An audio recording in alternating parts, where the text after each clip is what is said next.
दोन लगतच्या विषम संख्यांचा गुणाकार 323 आहे. जर त्या दोन्ही संख्यांची दुप्पट केली तर त्यांची बेरीज किती होईल?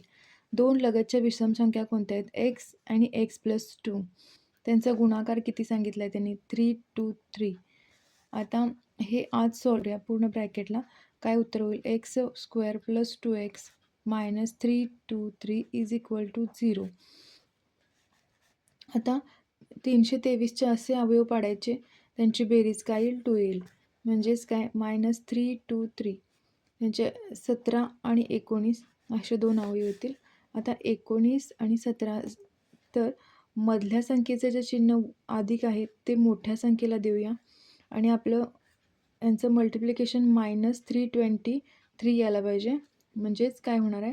17ला मायनस साईन द्यावं लागणार आहे. आणि आता +19 - 17 काय होणार आहे? 2. म्हणजेच काय करायचं? तर ह्या दोन्ही व्हॅल्यू इथे पुट करायच्या. x² + 19x - 17x - 3 2 3 = 0. आता ह्या दोन टर्म एकत्र करायच्या, ह्या दोन टर्म एकत्र करायच्या. x कॉमन काढायचं. काय होईल? x + 19 होईल आत. यामध्ये काय होईल? 17 कॉमन होईल आणि आत करेल x + 19 = 0. हे मायनस मायनस इथं होईल प्लस. हे मायनस आहे असं ठेवलं तर काय होईल? x + 19 हा एक ब्रॅकेट होईल आणि x - 17 हा एक ब्रॅकेट होईल = 0.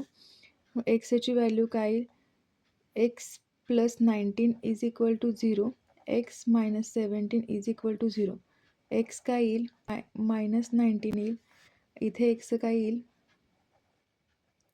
17 येईल. तर पॉझिटिव्ह व्हॅल्यू म्हणजे ही व्हॅल्यू काय असणार आहे? एक्सची बरोबर असणार आहे. एक्सची व्हॅल्यू निगेटिव्ह व्हॅलिड नाही.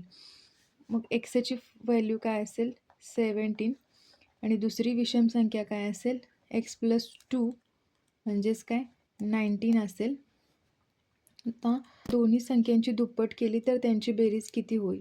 तर 17ची दुप्पट काय होईल? 34 + 19ची दुप्पट केली तर किती होईल? 38. म्हणजेच आन्सर काय असेल?